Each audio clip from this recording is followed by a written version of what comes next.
Bismillahirrahmanirrahim. Assalamualaikum warahmatullahi wabarakatuh.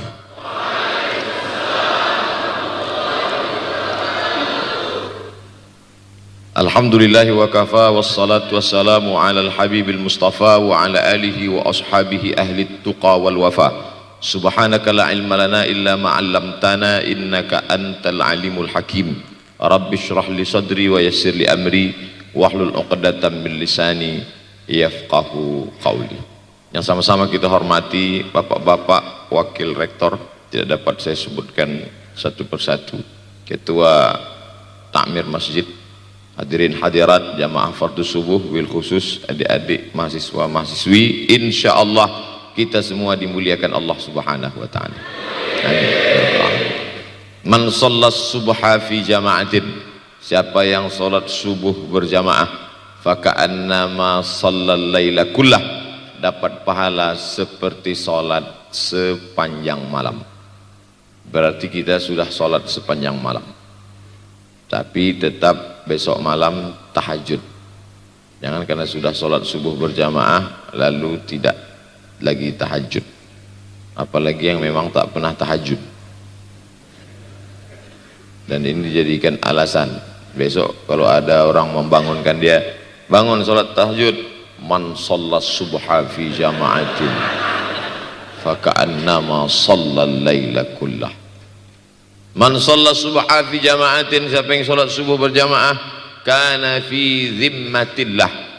Dalam hadis yang lain, siapa yang salat subuh berjamaah maka sampai petang sampai malam nanti dia akan mendapatkan zimmatillah, tanggungan. Makna tanggungan dipelihara, dijaga Allah zahir dan batin. Kalaupun dia mati hari itu, matinya dalam istiqamah dan husnul khatimah. Itu maka salat subuh berjamaah. Kalau mau melihat orang munafik, lihat pada salat subuhnya. Tapi dalam hadis ini cuma 3 Ustaz. Idza haddatsa kadzaba, bicara dusta. Wa idza wa'ada akhlafa, kalau berjanji ingkar. Wa idza tumina khana, kalau diberi amanah berkhianat.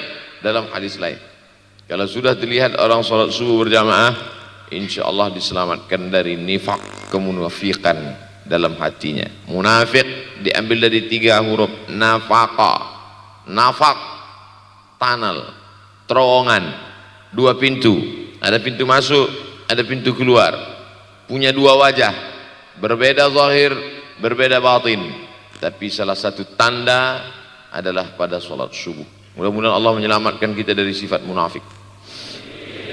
Makanya perempuan-perempuan kalau mau dapat suami yang selamat dari munafik, inilah dia pasukan sholat subuh ini. Selesaikan aja dulu 8 semester.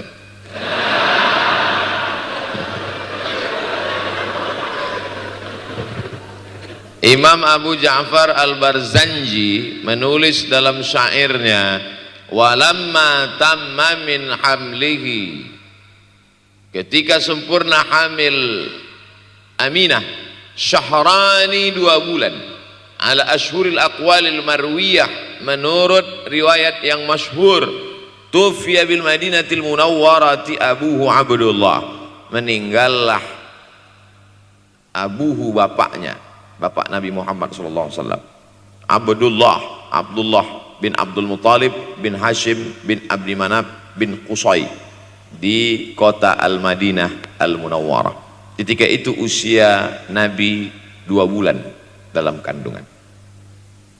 Setelah itu Nabi SAW pun lahir, dibesarkan dalam peluk cium kasih sayang Aminah. Lalu kemudian pada usia lebih kurang 4 tahun dibawa lagi ziarah ke makam ayahnya. Dan dalam perjalanan pulang dari ziarah itu meninggal pula Aminah. Apa pelajaran yang ingin diambil dari kematian ayah dan ibu Nabi ini? Banyak analisa sesuai dengan ilmu orang masing-masing. Bagi psikolog yang katanya pengaruh akal manusia itu dipengaruhi 4, maka kata mereka manusia ini berpikir itu dipengaruhi oleh pertama ayah, yang kedua ibu, yang ketiga bacaan, yang keempat lingkungan. Maka Allah ingin membersihkan Nabi Muhammad sallallahu alaihi wasallam dari 4 ini. Apakah akal Nabi Muhammad itu dipengaruhi oleh ayahnya? Tidak, karena dia tidak sempat bertemu. Apakah Nabi Muhammad SAW itu akalnya dipengaruhi oleh ibunya? Tidak, karena 4 tahun sudah meninggal dunia. Apakah Nabi Muhammad SAW itu dipengaruhi oleh bacaannya? Tidak, karena Nabi tidak bisa membaca. Walladzi ba'atsa fil ummiyina rasulan minhum. Allah yang mengutus dia kepada umat yang ummi, la yaktub wa la yaqra, tak menulis dan tidak membaca. Minhum, dan dia bagian dari mereka, dia juga tidak bisa tulis baca. Apakah Nabi Muhammad SAW itu dipengaruhi oleh lingkungannya? Tidak, karena di lingkungannya zina begitu bebas, tipu muslihat, dan dia tetap dengan jati dirinya bergelar Al-Amin, orang yang paling amanah menurut para psikolog. Tapi ada analisa lain. Mengapa ayahnya meninggal ketika dia berusia 2 bulan dalam kandungan, dan belum sempat pula dia mendapatkan kasih sayang seorang ibu? Di situ pula dia meninggal dunia, ibunya saat dia berusia 4 tahun. Maka salah satu analisanya adalah Allah ingin menjaga Nabi Muhammad SAW tidak sempat durhaka pada ayah dan ibunya, karena orang yang durhaka tak layak menjadi Rasul utusan Allah Subhanahu wa ta'ala. Makanya sehebat-hebatnya bapak Nabi Ibrahim bernama Azar. Apa kata Azar? Wa idh qala Ibrahimu li abihi Azara. Ingatlah ketika Ibrahim berkata kepada bapaknya Azar, atattakhidhu asnaman alihah. Mengapa engkau menjadikan berhala ini sebagai Tuhan, wahai bapakku Azar? Apa jawab Azar? La illam tantahi, kalau kau tidak berhenti menceramahi saya, la arjumannaka, aku lempar engkau pakai batu. Wahjurni maliya, tinggalkan aku untuk waktu yang sangat lama. Pergi sana, kata Azar. Apa jawab Nabi Ibrahim alaihissalam? Salamun alaika, selamat untukmu wahai ayahku Azar. Aku akan memohonkan astaghfirulaka rabbi, memohonkan ampun kepada Allah dosa-dosamu supaya diampunkan Allah. Innahu kana bi hafiyya, sesungguhnya Allah amat sangat sayang dan mengabulkan doa-doaku. Nabi Ibrahim sempat bertemu dan tidak melawan. Tapi Nabi Muhammad sallallahu alaihi wasallam beda dengan Nabi Ibrahim. Allah buat Ibrahim tidak melawan, tapi ayahnya menjadi durhaka kepada anak. Sedangkan Nabi Muhammad SAW dua-duanya dijaga Allah Subhanahu wa ta'ala. Nabi Muhammad dijaga sehingga tidak sempat durhaka kepada Abdullah dan Aminah, dan Allah pula menjaga Abdullah, menjaga Aminah, sehingga tidak sempat menyakiti manusia yang paling mulia, Nabi besar Muhammad sallallahu alaihi wasallam. Saya tidak memilah-milih nabi-nabi, karena kita memang tidak boleh la nufarriqu baina ahadim mir rusuli. Kita tidak boleh membeda-bedakan antara satu nabi dengan nabi yang lain. Lalu yang membedakan itu siapa? Allah Subhanahu wa ta'ala. Dari cara panggilnya saja berbeda. Kalau Nabi Adam dipanggil Allah, ya Adam uskun anta wa zawjukal jannah. Nabi Yahya dipanggil Allah, ya Yahya khudhil kitaba biquwwah. Nabi Isa dipanggil Allah, ya Isa inni istafaituka 'alan nas. Tapi Nabi Muhammad sallallahu alaihi wasallam, Allah tidak pernah manggil dia ya Muhammad. Allah panggil dia dengan 2 sebutan. Pertama, ya ayyuhar rasulu balligh, wahai rasul. Dalam panggilannya yang lain, ya ayyuhan nabiyyu jahidil kuffar. Bukan kita yang membedakan, Allah yang membedakan cara panggilan untuk Muhammad sallallahu alaihi wasallam. Begitu juga dengan berdoa. Kalau Nabi Musa alaihissalam, dia yang berdoa, Rabbishrah li sadri, lapangkan dadaku, wa yassirli amri, mudahkan urusanku. Tapi Nabi Muhammad tidak berdoa, Allah langsung memberi. Apa kata Allah? Alam nashrah laka sadra. Apakah belum kulapangkan dadamu? Wa rafa'na laka dzikrak, kami angkat bebanmu. Alladzi anqadha dhahrak, yang membebani pundakmu. Belum dia berdoa, sudah dikabulkan Allah, karena janji Allah kepada dia, wala saufa yu'tika rabbuka fatarda, apapun yang kau mau akan kuberi. Salah satu penyebab Allah memberi apa yang dimau sebelum meminta adalah kalau tidak pernah durhaka kepada orang tua. Oleh sebab itu judul yang diberikan kepada saya, Ustaz Abdul Somad, nanti tablik akbar di kampus Universitas Ahmad Dahlan, apa temanya? Biasanya saya diberikan tema untuk anak-anak muda meraih masa depan bebas narkoba dan pacaran. Apa temanya untuk anak-anak muda? Bagaimana pokoknya, tapi di Universitas Ahmad Dahlan saya diberi tema. Apa temanya? Birrul walidain. Masya Allah. Saya bilang alhamdulillah, untung saya nggak dikasih tema birruz zaujatain. Artinya apa? Sehebat apapun prestasi akademikmu, kalau sampai tidak memuliakan orang tua, hampa di hadapan Allah Subhanahu wa ta'ala. Ada seorang laki-laki, kata Nabi, kalau nanti dia datang kemari minta doa sama dia karena doanya makbul. Sahabat heran, karena sahabat itu definisinya man laqiyan Nabi sallallahu alaihi wasallam wa amana bihi wa mata 'alal Islam. 3 definisi sahabat: orang yang berjumpa dengan Nabi, beriman dengan Nabi, dan matinya dalam keadaan Islam. Maka itu disebut dengan sahabat menurut ilmu hadis. Makanya ketika saya menjelaskan itu ke mahasiswa, Aisyah yang merupakan sahabat Nabi, komplain mahasiswa, mohon maaf Ustaz keliru, Aisyah itu bukan sahabat tapi istrinya. Kita bicara ilmu hadis. Makna sahabat man laqiyan Nabi, berjumpa dengan Nabi, wa amana bihi, beriman dengan Nabi, wa mata 'alal Islam, mati dalam keadaan Islam. Abu Lahab ketemu dengan Nabi tapi tidak beriman dengan Nabi dan mati dalam keadaan kafir, maka tidak masuk golongan sahabat. Tapi ini ada seorang laki-laki hidup sezaman dengan Nabi dan Nabi mengenal dia, dan Nabi berpesan nanti kalau dia datang ke kota Madinah minta doa dari mulutnya, karena doanya dikabulkan Allah Subhanahu wa ta'ala. Sahabat heran, kami yang hidup bersama engkau, kami yang berperang bersama engkau, kami yang sholat di Masjid Nabawi bersama engkau, kenapa doa dia lebih makbul daripada kami? Malah kami meminta doa dari mulut dia. Tapi tidak boleh membantah dan melawan Nabi. Pokoknya nanti kalau dia datang kemari minta doa kepada dia. Setelah Nabi Muhammad SAW meninggal dunia, laki-laki itu pun sampai ke kota Madinah, berjumpa dengan sahabat. Sesuai dengan yang dijanjikan Nabi, mereka pun meminta doa kepada dia. Namanya Uwais Al-Qarni. Makanya Uwais Al-Qarni tidak ada masuk dalam buku biografi sahabat. Kalau mau mencari biografi sahabat Nabi, buka kitab namanya Al-Isabah fi Tamyizis Sahabah, atau baca juga Usudul Ghabah fi Ma'rifatis Sahabah, atau baca juga Al-Isti'ab fi Ma'rifatil Ashab. Itu memang buku biografi isinya sahabat Nabi semua. Sahabat Nabi klasifikasi. Yang pertama Al-Ashrah Al-Mubasysyaruna bil Jannah, 10 sahabat yang dijamin masuk surga. Level kedua sahabat Nabi yang ikut perang Badar.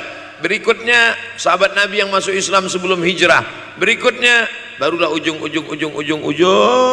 sahabat Nabi masuk Islamnya setelah hijrah, setelah Islam kuat, barulah dia masuk Islam.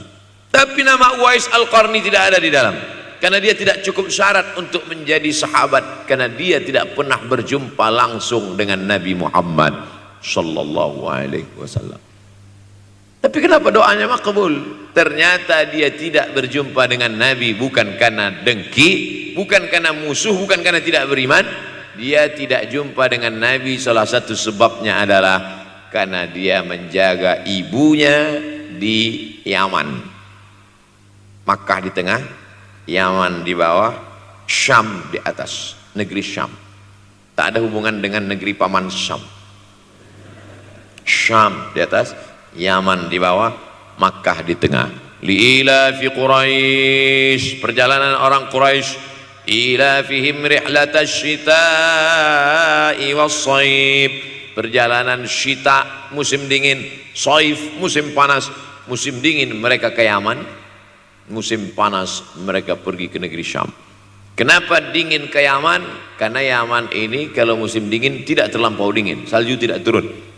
Kalau pergi ke negeri Syam, salju turun. Palestina, Yordania, Suriah, Lebanon. Suriah, Lebanon ada salju. Maka musim panas Nabi pergi ke negeri Syam, karena kalau musim panas di Yaman panas sekali. Sedangkan ke negeri Syam panasnya tidak seberapa. Perjalanan orang Arab Quraisy ini diceritakan Allah, di negeri Yaman itulah tempat kampung Uwais Al-Qarni. Tidak sempat dia berjumpa dengan Nabi, tapi doanya lebih makbul daripada orang-orang yang berada bersama Nabi karena keutamaan berbakti kepada ibu. Kalau sama ayah boleh ngelawan Pak Ustaz? Enggak juga. Jangan ini nanti dijadikan dalil. Kamu kenapa lawan bapakmu? Ada seorang laki-laki. Ini kadang jamaah pandai motong-motong ceramah saya, hanya untuk mencari pembenaran. Sedangkan kita ngaji ini mau mencari kebenaran. 1000 dalil bagi orang untuk mencari kebenaran, tapi ada 1001 hujjah untuk orang yang suka mencari pembenaran. Nah, jadi kalau saya bicara tentang ibu, sesungguhnya ayah sudah masuk, karena tanpa ayah kita juga bukan apa-apa dan bukan siapa-siapa, walaupun jatah ayah sepertiga, sedangkan ibu lebih daripada itu.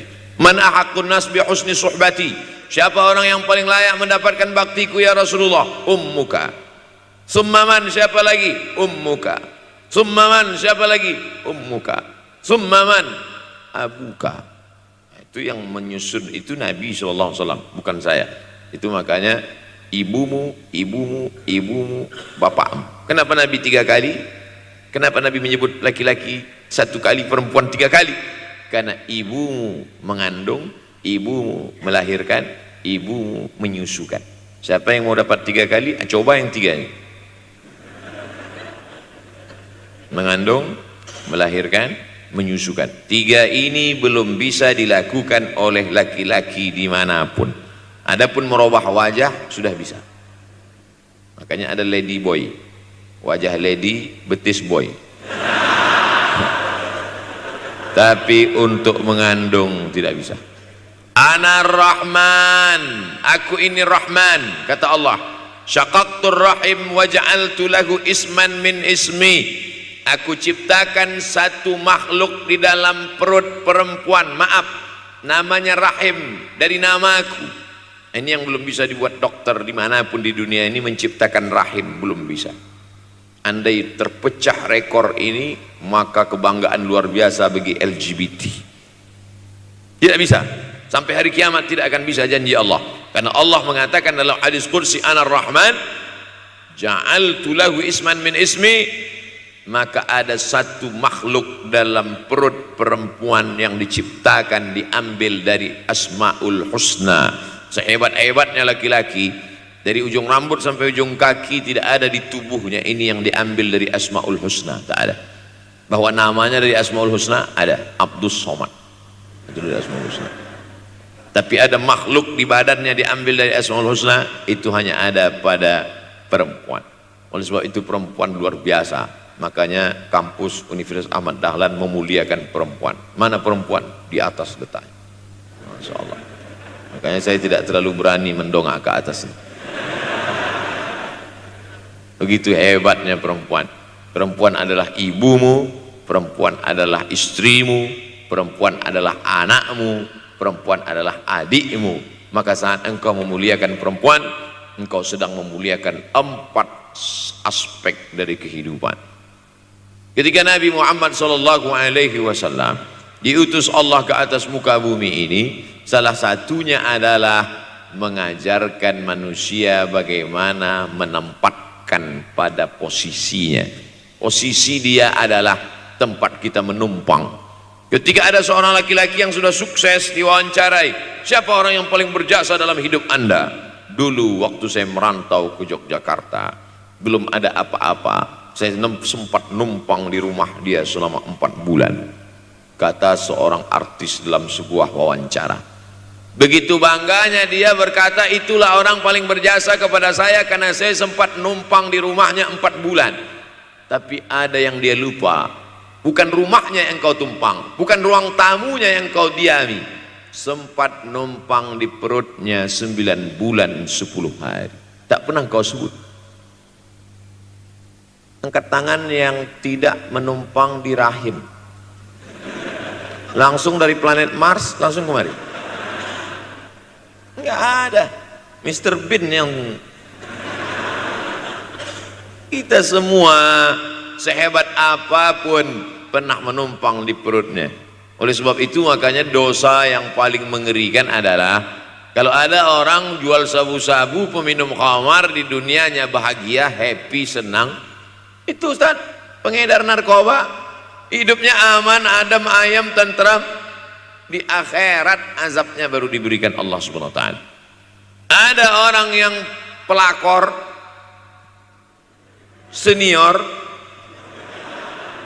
tapi hidupnya di dunia senang-senang saja, di akhirat nanti azabnya ditunda. Namanya istidraj. Istidraj diambil dari kata daraja, tertunda. Azab yang tertunda, sudah jadi judul sinetron. Azab yang tertunda. Tapi ada satu perbuatan dosa yang pasti di dunia dirasakan. Apa itu? Durhaka pada orang tua. Orang yang durhaka pada orang tua, di dunia dia tetap dapat, di akhirat dapat sekali lagi. Itu janji Rasulullah SAW. Lama hidup banyak dirasa, jauh berjalan banyak dilihat, lama jadi ustadz banyak yang curhat. Maka tidak satu dua itu saya lihat dalam kehidupan. Hebat, rezeki banyak melimpah ruah, tapi jauh dari kebahagiaan. Apa sebab? Janji Rasulullah SAW. Orang yang durhaka pada orang tua di dunia sudah dapat, di akhirat dapat lagi. Dapat. Di mana letak keadilan Allah? Kenapa di dunia sudah dapat, di akhirat dapat lagi? Yang di dunia itu baru DP-nya, di akhirat baru kau rasakan cash-nya.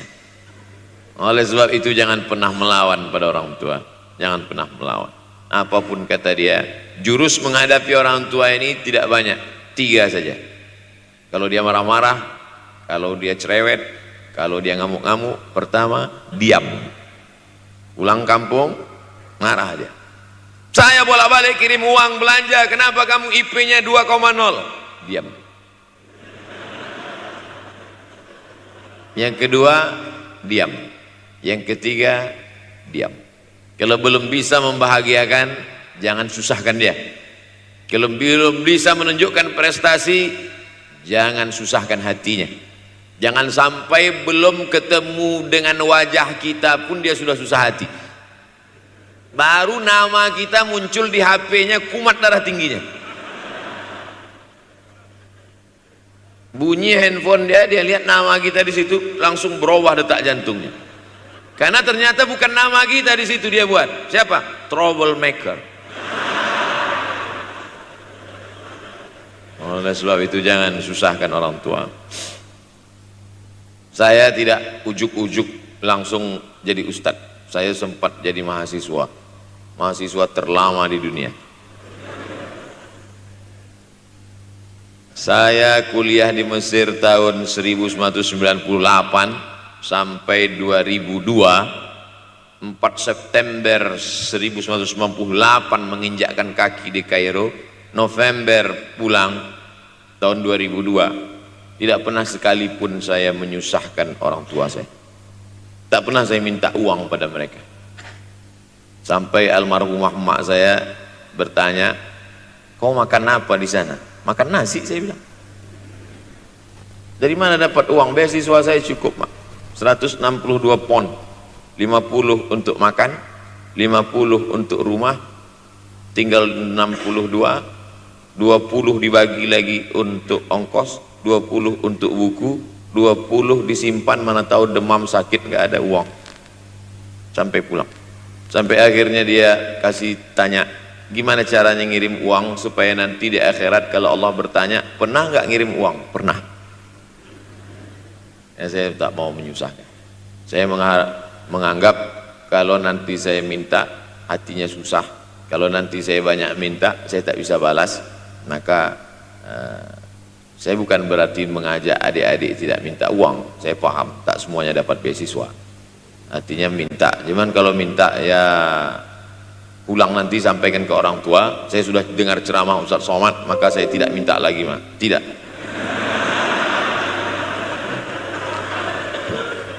Tapi tolong dirapel setahun sekali aja. Kalau mau merasakan bagaimana sayang mereka, coba hilangkan sayangnya itu agak 1 bulan, 2 bulan, 3 bulan, itu baru terasa. Karena sifat manusia ini kalau sudah tidak ada baru terasa. Judul lagu Roma. Kalau dia masih ada di depan mata kita, masih dekat dengan kita, kita merasa dia biasa-biasa saja. Tapi kalau dia sudah tidak lagi ada, itu barulah. Oleh sebab itu coba kalau mau merasakan, kasih tahu dia, papa, mama, untuk biaya kuliah saya 1 semester ini tolong jangan kasih dulu. Saya mau jual koran dulu, saya mau kerja di Dorsmir dulu, saya mau kerja loper dulu, saya mau susah-susah dulu. Seketika saat kita tahu susahnya itu, tetes peluh keringat, air mata, di situlah baru kita tahu, oh ternyata perjuangan mereka ini luar biasa. Saya tidak bicara ceramah saja, tapi dalam kehidupan saya pribadi dulu saya laksanakan, saya pernah buat, saya pernah kerjakan. Tapi tidak saya rencanakan itu, saya harus begini, tidak. Memang bagian dari takdir hidup. Mungkin tidak minta uang itu karena jauh ke Mesir. Kalau seandainya dekat, sering juga minta. Nah, memang dikondisikan saya untuk terbang jauh ke Mesir, lalu kemudian setelah jauh itu tidak meminta, tapi kemudian setelah pulang berjumpa sempat bersama orang tua. Bulan Maret 2019 kemarin baru meninggal dunia ketika saya sedang ceramah di Madura, Pulau Madura, diundang oleh sahabat saya, kakak kelas di Mesir dulu, Dr. Fauzi Tijani. Dan pagi itu rencananya mau ziarah ke makam Kiai Khalil di Pulau Madura.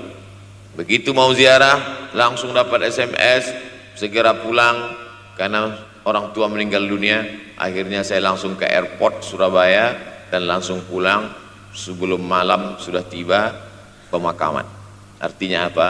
Penyesalan panjang kenapa tidak mencium tangan orang tua, kenapa tidak. Karena saya pikir masih lama ya. Ini satu kekeliruan. Di mana-mana selalu saya sampaikan, jangan pernah berpikir usianya masih lama walaupun dia sehat. Karena sehat walafiat, tidak ada kurang satu apapun. Masih lama. Ternyata apa yang terjadi? Berangkat hari Sabtu, hari Ahad tausiah, hari Senin pagi, tanpa sebab, tanpa penyakit. Oleh sebab itu kalau masih hidup orang tuamu di rumah, pulang. Tapi jangan ini jadikan alasan. Besok nggak masuk kelas, kemana? Pulang semua.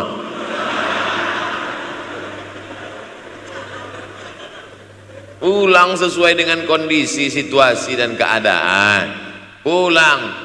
Kalau masih bisa membahagiakan dia apa makanan kesukaannya, belikan. Suka makan apa dia, belikan.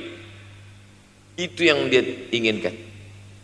Andai kita gendong dia dari Yogyakarta berangkat ke kota Makkah, sampai di Makkah tawaf 7 putaran, dari Sofa ke Marwah, pulang lagi ke Jogja, belum tentu dapat membayar sekali teriakan dia saat mengeluarkan kita ke alam dunia. Jadi banyak orang terlalu membanggakan. Saya sudah banggakan dia Pak Ustaz, saya sudah bayarkan ONH-nya. Berapa? Baru DP-nya. Sudah merasa berbakti kepada orang tua? Belum. Makanya digunakan kata birrul walidain. Kenapa Allah tidak menggunakan kata husnul walidain? Hasan baik, jayyid baik, thayyib baik, khair baik. Tapi yang dipakai birrul walidain. Hanya satu-satunya kata untuk orang tua dipakai birrul walidain, karena kata birru adalah sifat Allah Subhanahu wa taala. Makanya di antara Asmaul Husna ada Al-Barrut Tawwab, Allah yang punya sifat itu. Maka kita diharapkan berakhlak seperti akhlak Allah Subhanahu wa taala. Addabani Rabbi fa ahsana ta'dibi, Allah mendidik aku menjadi beradab sehingga adabku penuh. Allah Subhanahu wa taala tidak ada puji Nabi Muhammad SAW. Hai Muhammad yang sholat tahajudnya sampai kakinya bengkak, hai Muhammad yang hajinya tidak ada. Apa kata pujian Allah untuk Nabi Muhammad SAW? Wa innaka la'ala khuluqin azim, akhlak agung dan mulia. Oleh sebab itu tak ada gunanya prestasi S1, S2, S3, postdoktoral, profesor kalau tidak berbakti kepada orang tua. Makanya orang tua itu levelnya langsung setelah Allah. Wa qadha rabbuka alla ta'budu illa iyyah, langsung wa bil walidaini ihsana, ihsan. Lihat lagi penggunaan kata ihsan dalam hadis Nabi. Jibril alaihissalam datang, rambutnya tidak berdebu, bajunya sangat putih bersih, tapi tidak ada orang yang kenal. Diriwayatkan oleh Sayyidina Umar ibn al-Khattab radhiyallahu anhu, aku melihat ada seorang laki-laki rambutnya sangat hitam dan bajunya sangat putih, tapi kami tidak ada yang kenal. Ini tiga indikasi ini menunjukkan kebingungan. Kalau ada orang rambutnya sangat hitam dan kita kenal, berarti dia memang orang situ, memang tinggalnya di situ. Tapi dia kalau orang perantau, rambutnya pasti berdebu karena tinggal di gurun pasir. Sekarang kan banyak tuh anak-anak muda yang rambutnya berdebu. Itu berarti orang jauh, bukan orang Jogja. Bajunya sangat putih, tapi kami tidak kenal. Kalau bajunya agak-agak kotor, berarti dia musafir, pantas kalau kita tidak kenal. Tapi bajunya sangat putih, berarti dia memang orang situ, tapi kami tidak kenal. Kata Umar bin Khattab, rambutnya sangat hitam, bajunya sangat putih, tapi kami tidak kenal. Dan dia duduk berhadap-hadapan dengan Nabi, lututnya dekat dengan lutut Nabi, tapi kami tidak kenal. Dia bertanya tentang iman, dia bertanya tentang Islam, dia bertanya tentang ihsan. Setelah selesai baru Nabi bertanya, Umar, ya, kamu tahu siapa tadi yang datang bertanya tentang iman, Islam dan ihsan itu? Tidak, Jibril yu'allimukum dinakum. Tadi yang datang itu adalah Jibril alaihissalam. Orang selevel Umar bin Khattab tidak kenal Jibril. Ada orang Indonesia baru ketemu Jibril.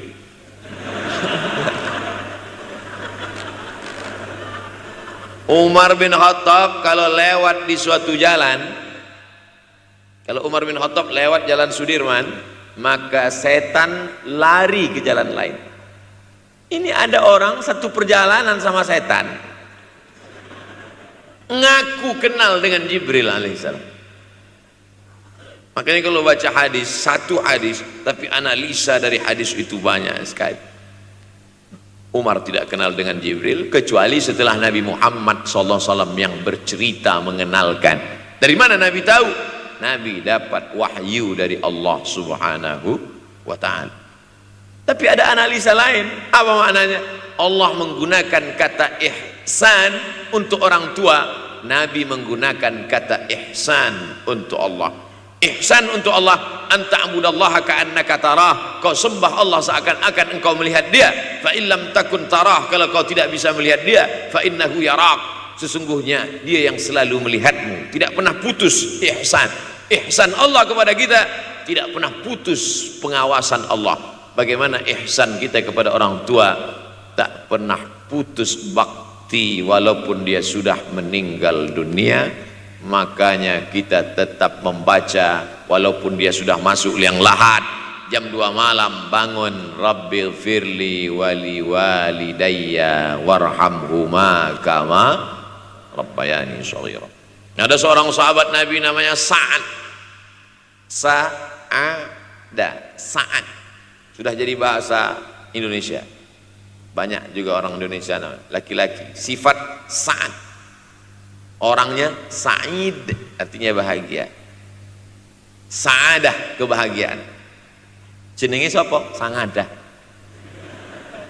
Itu dari bahasa Arab. Sa'adatun, bahagia. Datanglah seorang laki-laki bernama Sa'ad menjumpai Nabi sallallahu alaihi wasallam, "Ya Rasulullah, wahai Rasulullah, ummi matat, ibu saya sudah meninggal dunia. Afa atasaddaqu anha? Kalau saya bersedekah, kira-kira pahalanya sampai apa tidak untuk almarhumah ibu saya?" Kata Nabi, "Tasaddaq, silakan engkau bersedekah." Ayu sadaqatu afdal, sedekah apa yang paling afdal? Saqiyul ma, memberi air minum. Memberi air minum, niatkan untuk almarhum almarhumah, kata Nabi, tasaddaq, silakan sedekah. Langsung tanpa pikir panjang, apa kata Sa'ad? Idzan ahfiru bi'ran, kalau begitu saya gali sumur sekarang juga, sumurnya saya wakafkan dengan niat almarhumah. Oleh sebab itu, yang orang tuanya sudah meninggal dunia, pulang dari sini jangan gali sumur, cukup telepon, "Assalamualaikum, sumur bor." Cari pondok pesantren yang kesulitan air, pergi ke kaki-kaki gunung, orang mencari air, satu jerigen mikul 5 km jalan. Di situ tempat minum lembu, kerbau, di situ juga mereka mengambil air. Cari, galikan, mengalir air sumur untuk mereka, mengalir pula sampai ke liang lahatnya. Itu bakti kita. Pulang dari sini, cari pondok pesantren, panti jompo, panti yatim. "Assalamualaikum Bapak pimpinan yatim, saya lihat ini kamar mandinya sedikit, orang ngantri banyak, keran air tidak ada. Gimana ini? Berapa lagi yang perlu sumur bor di sini?" "Kami perlu kira-kira 5. Insya Allah." "Bapak mau bantu?" "Enggak, nanya-nanya aja." Nih, ini akan menolong di hadapan Allah Subhanahu wa ta'ala. Tapi kalau dia masih hidup, masih ada, senangkan hatinya. Pulang dari Universitas Ahmad Dahlan Yogyakarta dengan membawa selembar kertas. Apa itu? Transkrip nilai semester ini IP 4. Siapa yang tidak bangga? Bangga orang tua. Saya pulang dari Mesir, saya bawa ijazah LC. Satu lagi ijazah dari Maroko, MA. Ini mak, ijazah LC MA. Tapi saya lihat dia nampaknya tak bahagia. Karena dia dulu waktu saya kecil nyuruh saya, "Kamu mesti doktorandus." Itulah cita-cita ya dia yang tidak sampai. Saya mesti doktorandus. Di mana mau mencari titel doktorandus sekarang? LCMA. Saya bilang, "Mak, ini LCMA ini lebih hebat dari doktorandus." Artinya apa? Bahwa menyenangkan hati orang tua itu ketika hati dia terbuka, bahagia, disitulah pintu-pintu rezeki itu terbuka. Turun barokah-barokah itu. Buah kalau matang itu dijolok, jatuh. Dan menjatuhkan rahmat Allah itu, membuka pintu-pintu langit, mengetuk pintu-pintu rahmat dan ridha Allah dengan ridha orang tua. Makanya kata Nabi, ridha Allah fi ridhal walidain. Kalau Allah ridha, maka semua yang kau mau dia berikan. Orang kalau sudah ridha itu artinya senang. Orang kalau sudah senang, semua dia kasih. Apa yang ada di tangannya itu dia berikan. Tadi malam sampai di hotel, datang seorang jamaah, buka cincinnya, cincin paling dia sayang, dia kasih ke saya. Laki-laki. Nah nih Ustaz Somad, ambil. Duduk saya tadi, duduk, datang anak muda, dia lihat saya tak pakai sorban, dikasihnya sorban. Cuman akadnya belum jelas apa ngasih atau pinjam, wallahu a'lam. Ini saya perjelas. Orang kalau sudah senang hatinya, semua dia kasih. Begitulah orang kalau sudah dapat ridha Allah Subhanahu wa ta'ala. Kita baru berharap dapat ridha Allah, makanya habis sholat subuh selalu diajarkan, raditu billahi rabba, aku ridha engkau sebagai Rabbku ya Allah. Apakah Allah ridha terhadap kita? STJ, status tak jelas.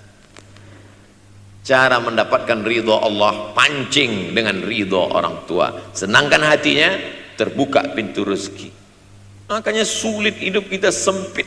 Dari kerut kening kita udah kelihatan. Kenapa?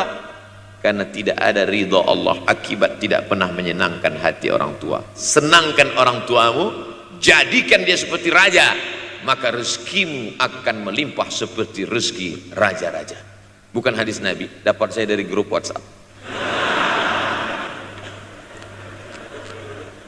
Senangkan saja hatinya, apa yang dia mau beri, tapi dengan cara yang halal. Nah, ini harus dalam kurung syarat dan ketentuan berlaku.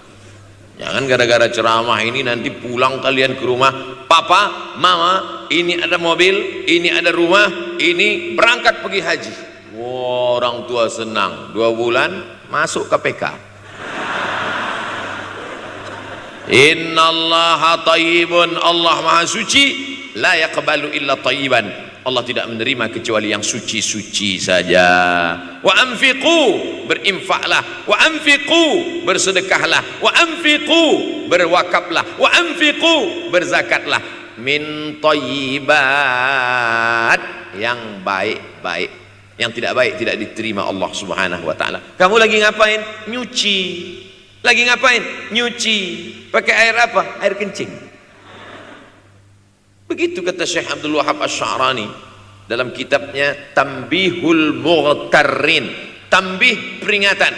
Mughtarrin, pada orang yang tertipu, menyangka sedang berbuat baik padahal sebenarnya tidak baik. Itu yang disindir Allah dalam Al-Quran.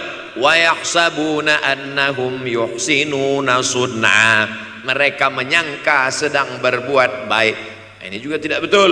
Niatnya sudah baik, membahagiakan orang tua, tapi caranya tak betul. Mama, papa, alhamdulillah kuliah saya sudah selesai, ini skripsi saya.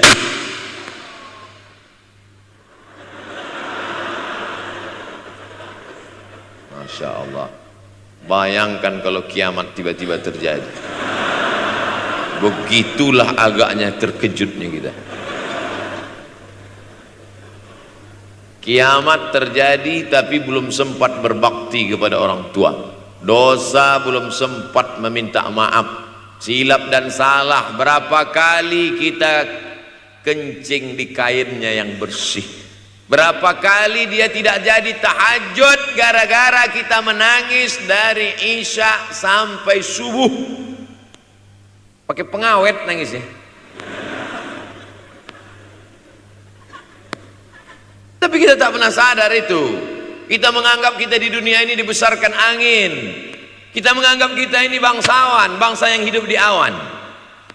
Berapa kali dia tidak jadi sholat duha gara-gara kita kencing. Berapa kali nasi yang sudah mau disuap masuk ke mulutnya tak jadi, bahkan dia tidak makan sama sekali. Dan berapa kali makanan dia belikan hanya untuk susu, hanya untuk menyenangkan kita. Pernah kita balas, dan dia tidak pernah minta balas itu. Oleh sebab itu, siapa yang mengingatkan? Abdul Somad diberikan judul berat ini.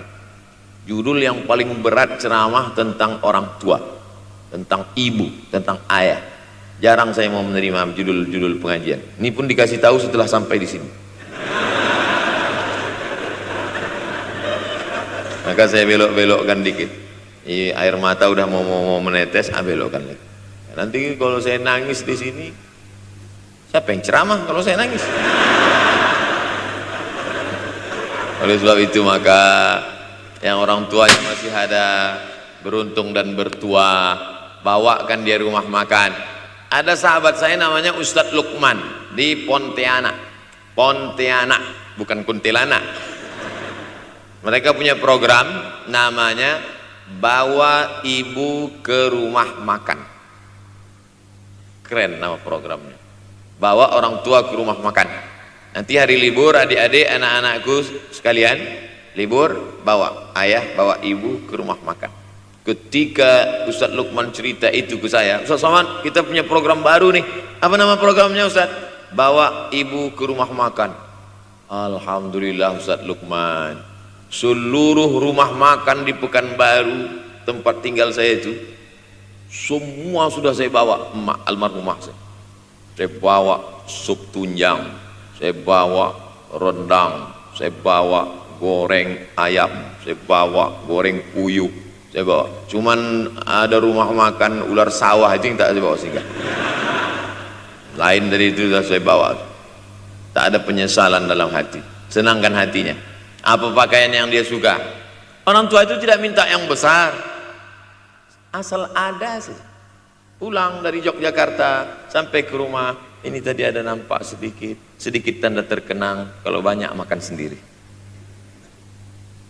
Ketika dia senang melihat itu, bahagia hatinya, nampak senyum di tepi bibirnya, pada saat itulah rahmat Allah terbuka. Pada saat itulah ridha Allah datang. Mengapa sulit mencari pekerjaan? Mengapa payah mencari penghidupan?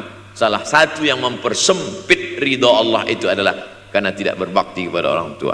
Oleh sebab itu maka judul tema yang diberikan birrul walidain, berbakti kepada orang tua, bahagiakan. Ini ada juga ini anak-anak yang sudah sukses ini, papa, mama sudah meninggal, papa jangan risau, silakan terbang ke Yogyakarta, ada adik di sana, silakan terbang ke Surabaya, ada kakak di sana, silakan terbang ke Kuala Lumpur, ada keluarga di sana, jangan hiraukan.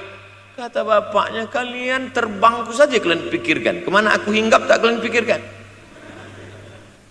Ada sebagian orang ketika ibunya meninggal dunia, marah dia, mengamuk dia anggap kebahagiaan itu sudah hilang, padahal membahagiakan orang tua dua-dua adalah tanggung jawab kita. Kalau dua-duanya sudah tidak ada Pak Ustadz, masih ada keluarga, al-khalah bimasabatil saudara ibu, kakak ibu, adik ibu, sama seperti ibu, sambung lagi silaturahim, buat dia senang, buat dia bahagia. Man ahabba yubsatalahu fi rizqihi, siapa yang mau lapang rezekinya, wa yunsa'alahu fi atharihi, dipanjangkan umurnya, falyasil rahimahu, hendaklah dia menyambung tali silaturahim.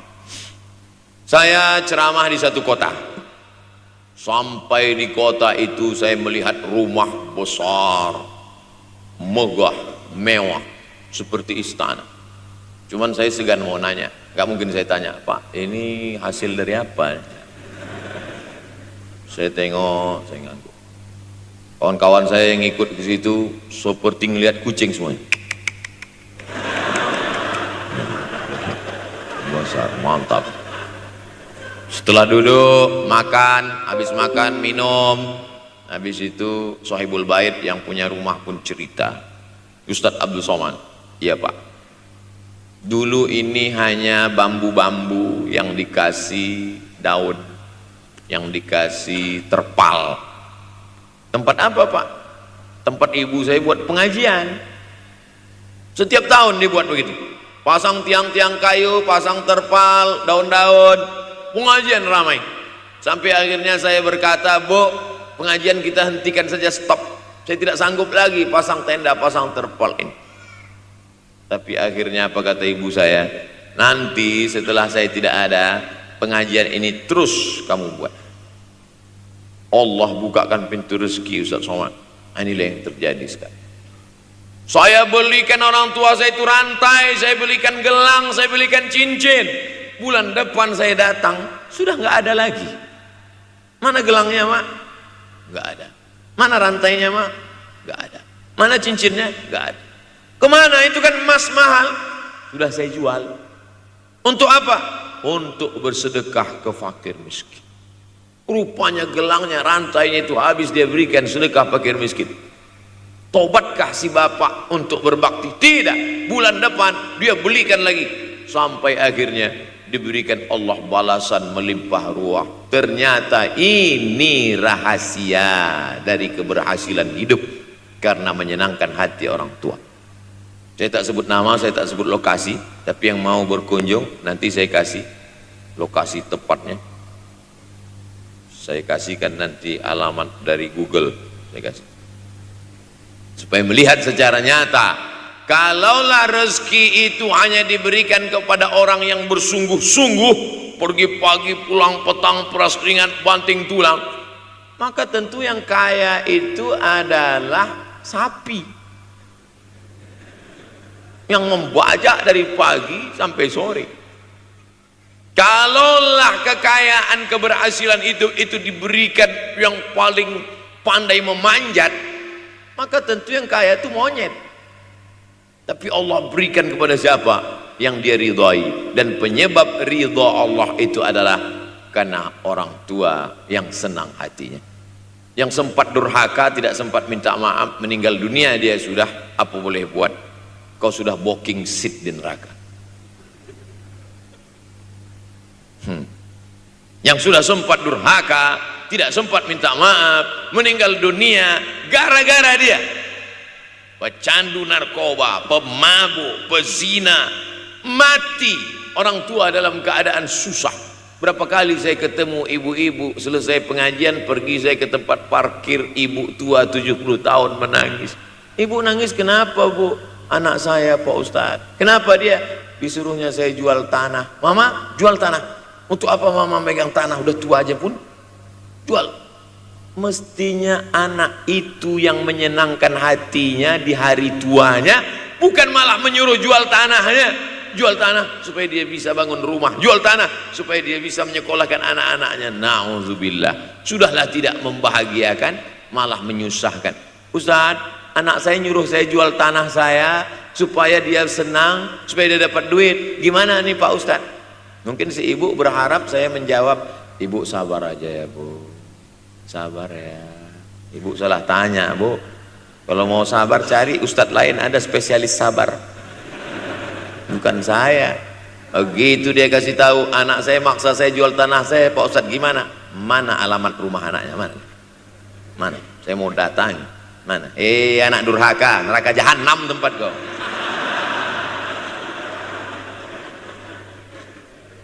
Tak mau dia ngasih alamat. Rupanya dia takut nanti anak saya malah marah sama saya. Pak Ustadz, saya kasihan. Mudah-mudahan Allah berikan kekuatan pada ibu. Tapi cerita ini bukan satu dua contoh kasus. Ternyata zaman sanggup memperkarakan pengadilan hanya karena sebatang pohon kayu. Atau cuma saya yang dapat berita aja? Adik-adik ada juga dapat kiriman itu? Sanggup memperkarakan sebatang pohon kayu. Padahal kalau kau jual semua kebunmu itu, belum tentu dapat menebus. Datang seorang laki-laki mengadu kepada Nabi Muhammad SAW. Ya Rasulullah, ini bapak saya ini kurang ajar sekali. Bapaknya kurang ajar? Ambilnya harta saya ya Rasulullah. Gimana ini ya Rasulullah? Apa kata Rasulullah SAW? Anta wa maluka li abik. Anta sampai ke tempat kita jadi ente. Anta wa maluka, ente, harta ente, li abik, punya bapakmu. Jangankan hartamu yang di rumah itu, dirimu pun punya bapakmu. Nabi membela, seolah-olah Nabi berkata, apa yang diambil itu belum ada apa-apanya dibandingkan melepuh kulitnya untuk memberikan engkau sesuap makanan yang halalan thayyibah. Orang yang durhaka pada orang tuanya, insya Allah anaknya juga akan durhaka kepada dia. Oleh sebab itu maka jangan pernah durhaka. Kalau sempat durhaka lalu kemudian meninggal dunia dia Pak Ustadz, sudah meninggal pun tetap masih bisa berbakti. Pertama dengan doa, kedua dengan sodakoh. Kalau kebetulan rezeki banyak sodakoh. Kalau tidak ada rezeki melimpah, doa. Bangun malam, Rabbi firli wali walidayya warhamhuma kama Rabbi firli, ya Tuhanku ampunkan aku, wali walidayya, ibu dan ayahku, warhamhuma, sayangi mereka berdua, kama, sebagaimana Rabbayani shaghira, sebagaimana mereka mendidik aku. Coba kita lihat susunan kalimatnya, seperti ada kekeliruan kalimat. Na'udzubillah, mana mungkin kalimat Allah keliru. Allah ingin menegur kita, sayangi mereka sebagaimana mereka mendidik aku. Mestinya kalimatnya kan tidak begitu, sayangi mereka sebagaimana mereka menyayangi aku. Tapi ternyata sayang belum tentu mendidik, tapi mendidik pasti sayang. Karena bunyi kalimatnya, sebagaimana mereka mendidik aku. Jadi banyak juga anak-anak ini tidak sayang karena salah Disangka sayang itu dengan ngasih motor, disangka sayang itu dengan ngasih gadget, disangka sayang itu dengan ngasih transfer uang yang berlebihan. Belum tentu sayang. Dulu ada insinyur arsitek yang membangun salah satu rumah keluarga saya, kuliahnya di Jogja. Cerita dia, dulu saya kuliah di Jogja, Ustadz Abdul Somad, insinyur. Terus teman kami sakit di kos-kosan, kami bingung mau nelpon siapa. Akhirnya datang mobil mewah, parkir polisi, tentara, ramai. Barulah kami tahu rupanya dia anak menteri. Jadi sayang orang tua itu bukan mesti dibelikannya apartemen, dibelikannya mobil, belum tentu. Boleh jadi itu justru menjerumuskan anak. Diberikan apartemen, diberikan mobil mewah. Habis 2 bulan kena virus HIV AIDS. Tapi kalau dibuatnya kita jauh, saya yakin adik-adik kuliah di Universitas Ahmad Dahlan, ada yang dari timur Indonesia, ada yang dari Sumatera, lalu kemudian di tengah kesendirian, belum makan, uang kos belum bayar, transfer macet, datang setan berbisik, hei sebetulnya kau anak yatim piatu yang dibuang. Bukan. Orang tuamu bukan tidak sayang, dia hanya sedang ingin mendidik supaya engkau menjadi anak yang mandiri. Maka nanti kalau sedang duduk termenung gitu, tiba-tiba datang bisikan, pergilah cari jembatan, terjunlah. Maka saat itu katakan dalam hatimu, lawan, hei setan. Orang tuaku sayang kepadaku, dia hanya ingin supaya aku mandiri. Ada orang tua yang salah didik kepada anak-anak, sampai mengikat tali sepatu pun anak tidak pandai. Baru mau mengikat tali sepatu sudah diikatkan, baru mau makan sudah disuapkan. Akhirnya anak tidak punya keberanian untuk hidup. Harta dia punya, uang dia punya, materi dia ada, satu yang dia tidak punya, tidak ada mental. Tapi anak-anak, adik-adik Universitas Ahmad Dahlan adalah orang yang punya keberanian untuk hidup. Betul? Ini yang di hadapan saya ini. Siapa yang tidak punya keberanian hidup? Ini yang jam 5:30 masih belum hidup lagi. Ada ini tidak punya keberanian untuk hidup, hidupnya terlambat. Tapi mahasiswa Universitas Ahmad Dahlan punya keberanian untuk hidup. Bahkan mungkin dia lebih dulu hidup daripada saya. Lebih dulu bangun dia tadi. Alhamdulillahillazi ahyana ba'da ma amatana wa ilaihin nusyur. Tengok jam. Oh, rupanya masih jam 1. Tidur lagi. Saudaraku yang dimuliakan Allah Subhanahu wa taala. Maka my life, my adventure. Hidup saya adalah petualangan saya. Ini yang mau kita harapkan. Berani menghadapi tantangan. Ada orang yang menganggap hidup ini ya simpel-simpel aja lah Pak Ustadz. Tapi ada orang ingin hidup ini penuh dengan perjuangan. Sama seperti makanan. Ada orang simpel aja, nasi, kecap, telur rebus, dah cukup. Tapi ada orang mau ada goreng ayamnya, ada rendangnya, ada supnya, ada tom yamnya, ada lengkap semua. Begitu juga hidup ini. Ada orang yang simpel aja, ambil goreng ikan, makan. Tapi ada satu lagi enggak, pergi naik mobil sampai ke tepi hutan, naik motor, habis itu nyewa speedboat sampai di tengah laut mancing, ujung-ujungnya ikan juga.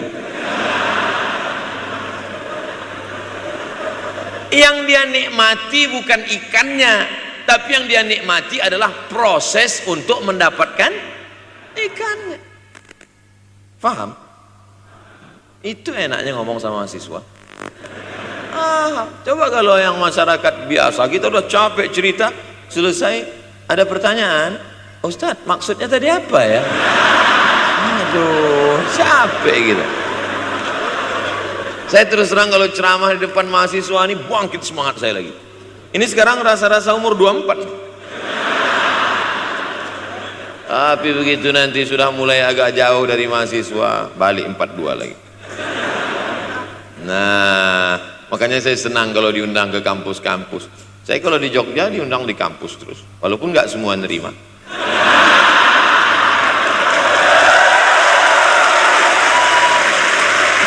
Saudaraku yang dimuliakan Allah Subhanahu wa taala, maka kita harus sering-sering bersama. Apa ini takbir? Takbir itu ngusir setan. Tadi saya ceramah jam 4:30, sekarang sudah jam 5:30 artinya saya sudah ceramah 70 menit. Ini sudah keluar dari kode etik, karena di mana-mana saya ceramah 60 menit. Kenapa bisa Ustaz Somad ceramah 70 menit di Universitas Ahmad Dahlan ini? Kenapa? Semangat yang membuat kita. Padahal berdiri lagi,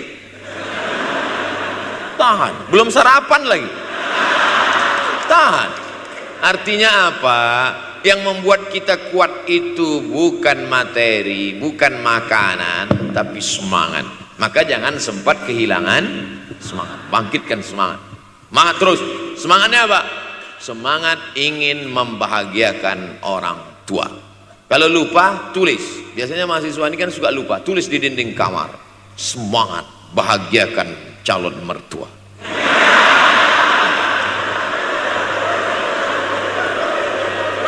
Nanti teman kos-kosan datang ngelihat, loh, kata Ustaz Somad kan orang tua, kenapa ente buat mertua? Sedangkan mertuaku saja kubahagiakan, apalagi orang tua.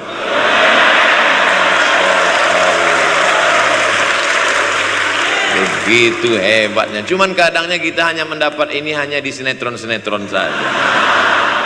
Real nyatanya di mana? Datanglah ke Universitas Ahmad Dahlan.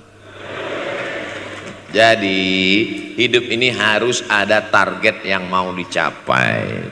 Banyak orang targetnya nggak benar. Saya ingin menjadi orang yang punya kepribadian, Pak Ustadz, rumah pribadi, mobil pribadi. Target bahagiakan orang tua.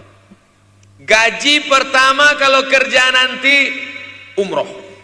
Oh gitu, Ma, doakan. Nanti kalau aku kerja insya Allah gaji pertama nanti memberangkatkan umroh. Syukur-syukur nggak usah diomongkan dulu, kasih surprise. Senang. Mama, ayah, ini gaji pertama.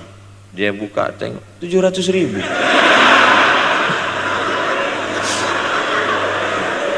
Menangis dia menerima gaji pertama itu, bukan karena harunya sikit.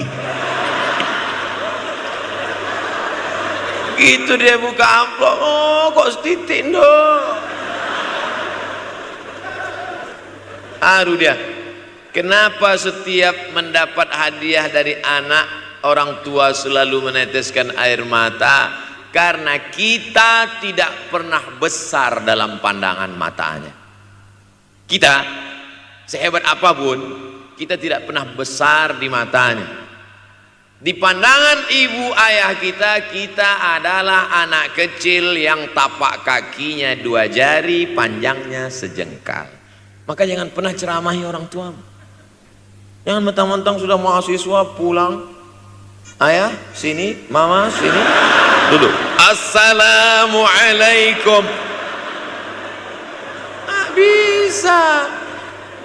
Karena kita tidak pernah besar di mata orang tua.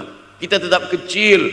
Walaupun kamu sudah menikah, sudah punya istri, sudah punya anak, kau tetaplah anak-anak dalam pandangan dia. Oleh sebab itu jangan sok besar, jangan sok hebat.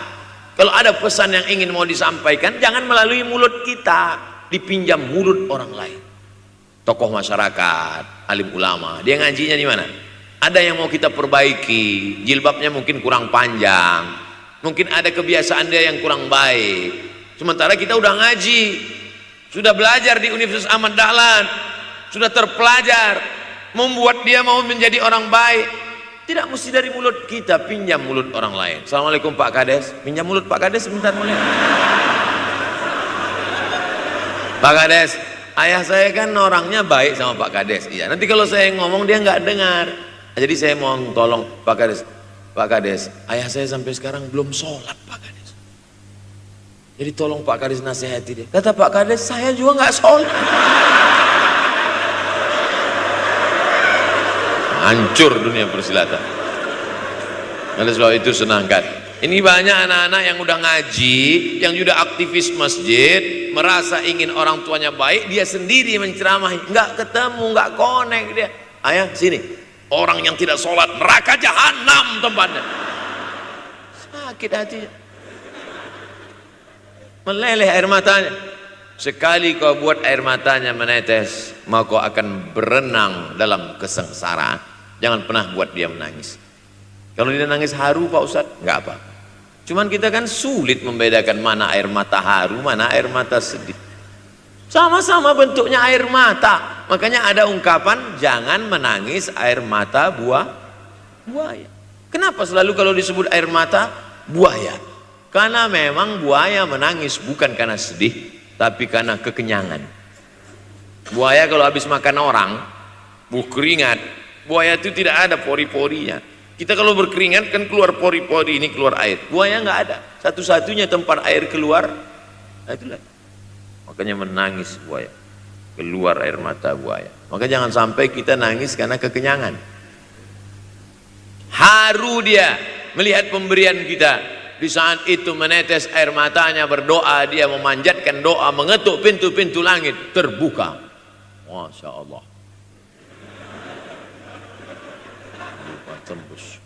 Pantasan doa mahasiswa Universitas Ahmad Dahlan kabul, rupanya pintu terbuka.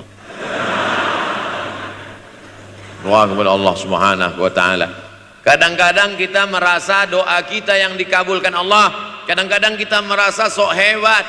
Setelah dia meninggal dunia, barulah kita sadar rupanya selama ini kita hanya menumpang doa. Numpang. Bukan doa kita yang dikabulkan Allah ternyata, tapi doa dia. Tapi dia tidak pernah cerita itu. Dia nggak pernah ngomong. Apa pernah dia panggil kita? Sini sebentar. Aku sudah capek doain itu. Nggak pernah dia bilang itu. Dia cukup mengadu tengah malam, ya Allah, anakku ini jadikan dia berhasil kuliahnya, ya Allah. Sudah hampir 14 semester nggak selesai-selesai itu. Dia mengadu kepada Allah Subhanahu wa taala. Ma, aku susah ini sekarang. Susah kenapa? Skripsiku ditolak terus. Pembimbing kemarin itu mempersulit terus. Berdoa dia tengah malam, ya Allah, lapangkan hati pembimbing itu supaya anakku cepat, ya Allah. Kalau enggak, matikan dia, ya Allah. Kabul, 2 hari setelah itu meninggal. Tapi kita tidak bisa request. Oleh sebab itu maka banyak-banyak dekatkan kepada orang tua, senangkan. Saya ceramah di Malaysia, dibawa jamaah ke mall. Ustaz Samad, esok kita tak ada tazkirah, tak ada tausiah. Kita nak pusing-pusing. Pusing-pusing maksudnya mutar-mutar. Pergilah kami ke mall. Sampai di lantai atas saya lihat anak-anak muda nyuapin orang tua. Ada restoran mahal, mewah. Itu kabarnya kalau mampir di restoran itu makan, itu banyak yang nangis melihat harganya.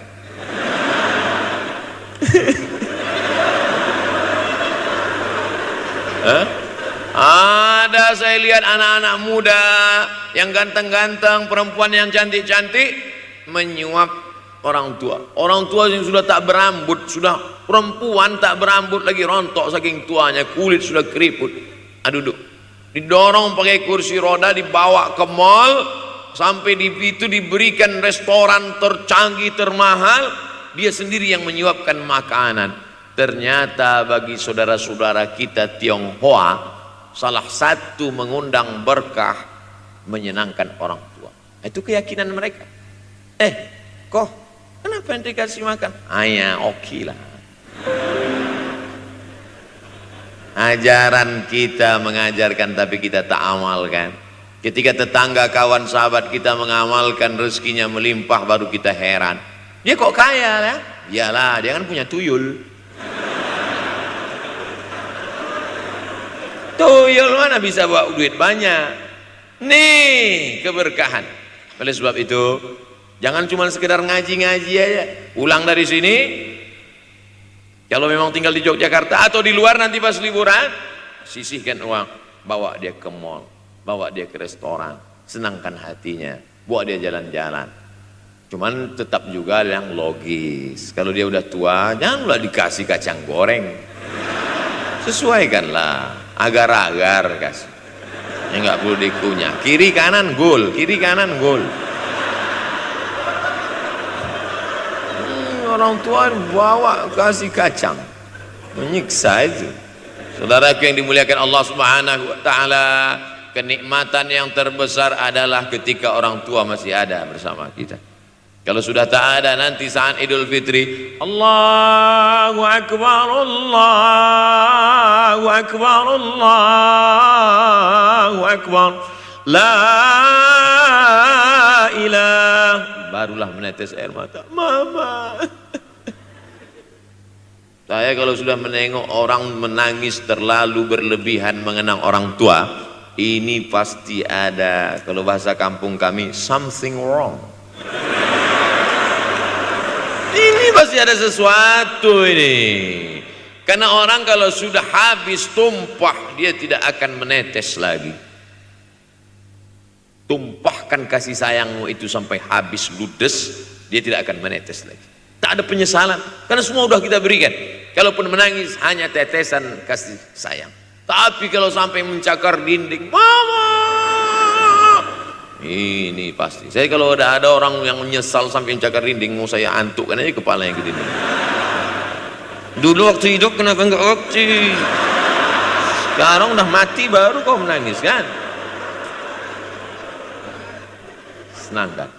Nah, tapi tentu sesuai kemampuan kita, karena kata Allah, la yukallifullahu nafsan illa wus'aha. Allah tidak membebani orang lebih dari semestinya. Ustaz ceramah sampai jam berapa ini? Sampai jam 6 insyaallah. Saya mau melengkapkan. Jam kita sama tuh. Oh, sama. Jam 6. Jam 6 maka saya ceramah 90 menit nanti di Universitas Ahmad Dahlan.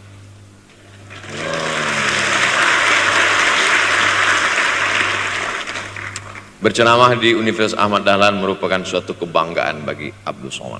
Kenapa begitu? Saya pengagum Kiai Haji Ahmad Dahlan, termasuk ulama yang saya kagumi. Lalu kemudian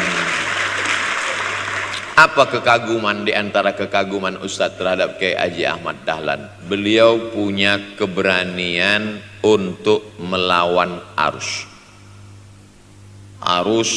TBC, tahayul, bid'ah, coerafat. Dia berani melawan itu.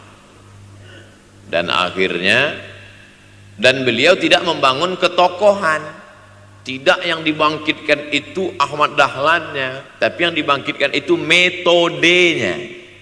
Yang dibangun itu relnya. Sehingga nanti kalau kereta apinya lapuk, tetap akan ada kereta api baru yang lewat di rel ini. Ini yang dibangun. Dan akhirnya sampai hari ini saya sedang berada di hadapan kereta api yang baru. Ada Thomas.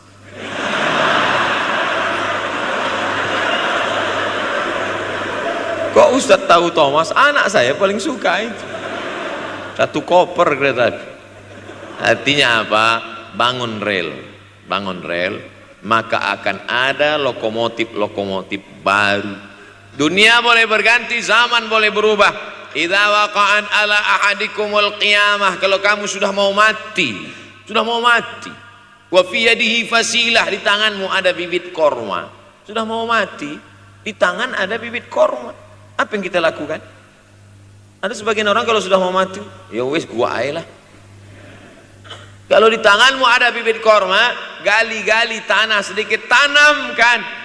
Untuk apa nanam korma sudah mau mati? Bukan kita sempat memakan manisnya, tak sempat bermaung di bawah daunnya yang rindang. Bukan kita yang menikmati, tapi ada orang lain dan pahalanya mengalir ke makam kita. 28.000 ibadah mengalir ke makam Kiai Haji Ahmad Dahlan. Angka 28.000 itu dari mana Pak Ustaz? Angka mahasiswa Universitas Ahmad Dahlan. Ustaz tahu dari mana? Ya makanya kalau orang ngomong tuh dengar. Makanya saya kalau diundang ceramah, Ustaz nanti sebelum ceramah kita ada acara makan dulu. Ya selama itu saya diam aja. ngumpul-ngumpulkan bahan. Jangan pernah melihat modal materi, tapi kuatkan usaha dan tawakal. Nih, bantuan cuma 6 miliar, tapi ternyata keperluannya berapa? 126 miliar. Tapi buktinya jadi masjid yang besar. Kalau diikutkan modal, mana mungkin cukup? Maka begitu juga dalam menatap hidup ke depan. Kamu kenapa belum juga nikah? Modalnya besar Pak Ustaz. Terus gimana? Nunggu yang gratisan aja lah. Dan begitu, usaha, tawakal, doa. Doa. Nah, bagi yang masih lajang, yang mau nikah, itu kalau bisa doanya jangan sir, agak jahar dikit. Ya Allah, umur udah 40. Dengar sama sebelah, loh belum mas katanya, belum. Bodoh.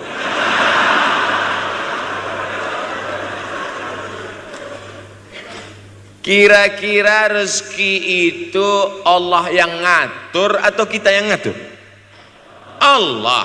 Makanya di antara Asmaul Husna Ar-Razzaq, yang maha memberi rezeki. Kalau Allah yang mengatur, mungkinkah Allah menyia-nyiakan kita? Tidak. Cicak di dinding, semua tahu, karena dari kecil kita memang sudah diajari lagu cicak. Cicak, cicak di dinding. Ada nggak pernah yang dinyanyikan lagu kadal? Ada. Kenapa mesti cicak? Coba tanya ibu kita yang dulu nyanyikan. Mama, kenapa cicak, Ma? Karena kalau buaya terlalu gede, nak. Kenapa cicak? Dia sedang mengajarkan kita bagaimana cicak dengan segenap kelemahannya.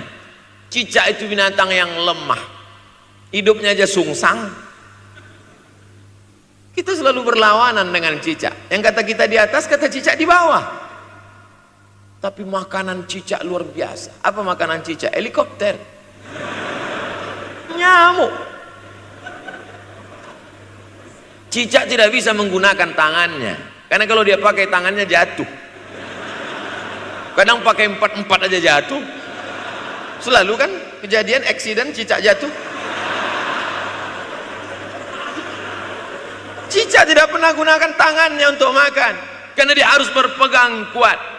Apa yang dia pakai? Lidahnya. Lidahnya dia pakai. Nyamuk yang dia makan. Helikopter. Habis dimakan oleh cicak. Siapa yang paling hebat? Nyamuk. Makanannya darah. Nyamuk masih keluarga Dracula. Tapi Allah SWT mau mengajarkan jangan putus asa, gunakan potensimu, apapun yang terjadi gunakan. Ini sekarang banyak anak-anak muda nih kehilangan semangat. Kalau engkau kehilangan beras masih bisa hidup 3 bulan. Kalau engkau kehilangan air masih bisa hidup 3 hari. Tapi kalau kau kehilangan semangat, kau hanya hidup 3 detik. Tik, tik, tik, mati. Oleh sebab itu jangan sampai kehilangan semangat. Bahasa kitanya putus asa, sampai dingin tuh lontong. Bukan karena ceramah terlalu lama, bukan. Sampai dingin itu sarapan pagi gara-gara mahasiswa. Ente kenapa? Galau Ustaz. SMS nggak dibalas, telepon nggak diangkat. La ilaha illallah Muhammad Rasulullah. Mahasiswa seganteng ini, sehebat ini, begitu cepat putus asa. Saya aja setua ini, sekurus ini masih banyak yang mau. Lihat tuh komen-komen di Instagram, baca tuh komen-komen di YouTube. Ustadz, jadikan aku yang kedua ya. Masa kalian anak-anak muda gagah perkasa, bangkitkan semangatmu, takbir. Banyak yang belum ketemu jodoh. Saudara yang dimuliakan Allah Subhanahu wa taala, maka bangkitkan semangat. Tapi yang namanya semangat ini tidak bisa bangkit dengan banyak. Kita lihat orang bersemangat, pede di depan orang, pede luar biasa. Dia kok pede sekali ya? Pakai sabun. Banyak juga yang semangat, pede luar biasa, rupanya pakai jimat. Kita pede kita bukan karena sabu-sabu, bukan karena narkoba. Pede kita karena kita sudah serahkan semuanya pada Allah. Inna sholati wa nusuki wa mahyaya wa mamati lillah. At-tahiyatul mubarakatul sholawatu thayyibatu lillah. Tapi tetap satu. Jangan nanti mentang-mentang udah dengar ceramah saya, at-tahiyatul mubarakatul sholawatu tetap satu dalam hati saja. Ini bukan punya aku ya Allah, ini semuanya punya Engkau, punya Engkau. Berhasil kalian, sukses kalian, punya apartemen, punya kondominium, punya mobil. Datang teman nanya, hebat ente ya, kaya sekarang ya. La haula wala quwata illa billah. Tapi ngomongnya setelah berhasil. La haula wala quwata itu setelah berhasil atau sebelum? Setelah semua dipuji orang, hebat ente sekarang ya. La haula wala quwwata. Bukan punya saya, punya Allah. Tapi sekarang banyak orang salah.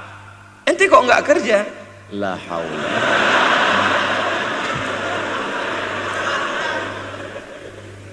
La haula wala quwwata illa billah. Subhanallah, masya Allah, tabarakallah. Menunjukkan manusia lemah, tak punya apa-apa. Dia ingin berkata, ini hanyalah punya Allah. Begitu juga dengan acara ini.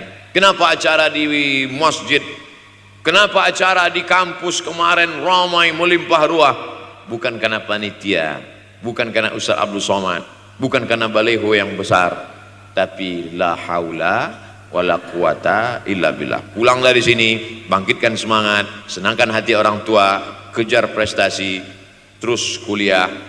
Mudah-mudahan semuanya selalu mendapatkan kebaikan. Amin ya rabbal alamin. Terima kasih atas segala perhatian, mohon maaf atas segala kesilapan dan kekhilafan. Abdul Somad, hamba Allah yang fakir, mohon maaf. Berpisah kita di tempat ini, tapi kita tak pernah putus dalam persahabatan, karena kita selalu bersama, jauh di tempat, dekat di doa. Terima kasih. Wassalamualaikum warahmatullahi wabarakatuh.